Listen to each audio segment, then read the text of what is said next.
Hello everybody and welcome to our channel English Grammar with Amayasa.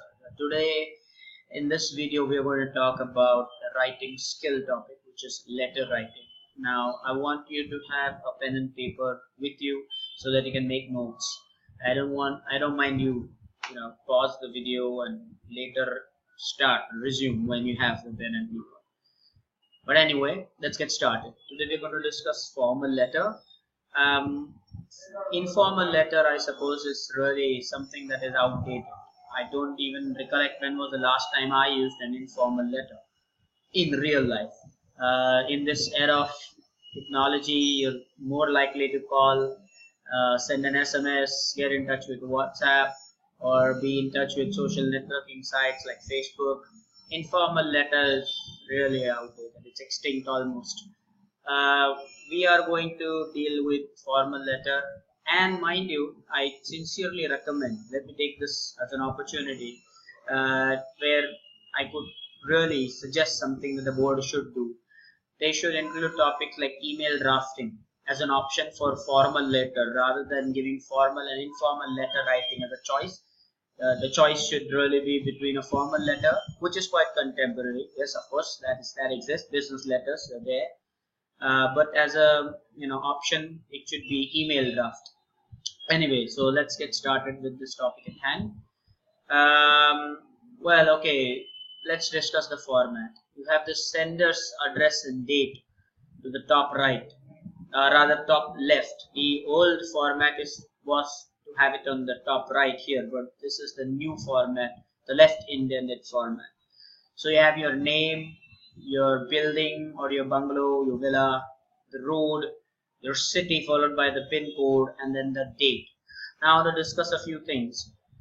This left indented form is also the correct way of writing, but if you wish to stick to the old one, then it has to be over here where I'm hovering the mouse at the moment. It should be to the top right. This is the left indented form, so it's the top left. Also observe the date.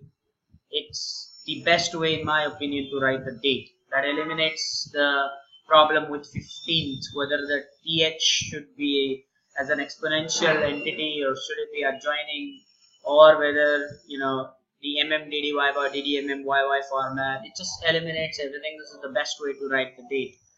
Also, another thing is, after the name there's no full stop or comma. After the pin code there is no full stop or comma, and after the date again there is no full stop or comma. Be precise in your observation here. Okay, so you have the sender's address and date at the top, followed by the addressee. Addressee is the person whom the content is addressed to, the letter. So imagine you're writing to the postmaster. The address, again the pin code. One more thing here to notice, that there's no comma after to the postmaster. That's it. You don't have to comma. Again, no comma, no full stop after the pin code. So you have the sender's address and date, then you have the addressee, and then you have what is called the subject line. Complaint about the non-receipt of a money order. Now the subject line must be underlined. It's very important. It's very important that you do that, because in a formal letter, it's very important to tell the person specifically what the letter is about. And the reference line, I've already mentioned it below here. You can see it's if applicable. It's not necessary that every formal letter will have it. It applies to job application letters predominantly, where you need to give the reference as to how you found out about the vacancy. After that, you have the salutation. Dear sir, madam, whatever is applicable. If you're not sure, you can leave it as dear sir, madam, the way I have written. And there should be a comma. You should start the letter, actual body of the letter, from the far left, not below the comma. That is again a part of the new format.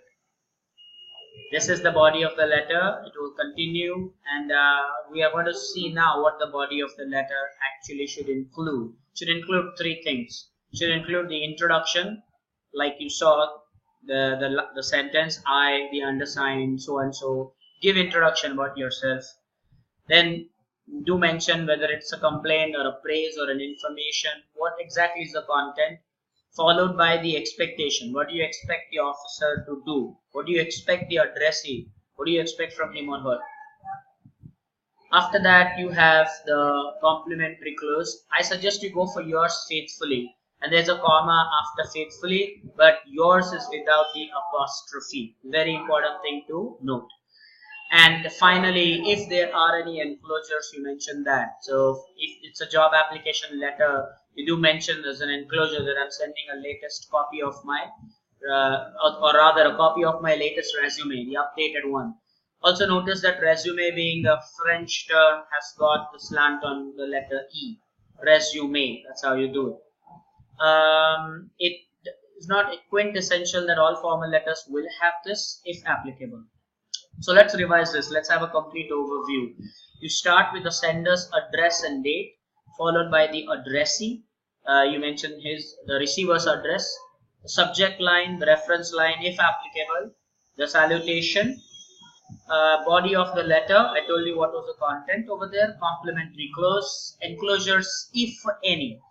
And now here are some sample letters for you to practice. I want you to pause and then write these down and practice them. And I hope that this video for the format was very helpful for you. If you have any questions, do leave them in the comments. And as I always say, keep enjoying, keep learning, keep getting better. Thank you so much for watching the video.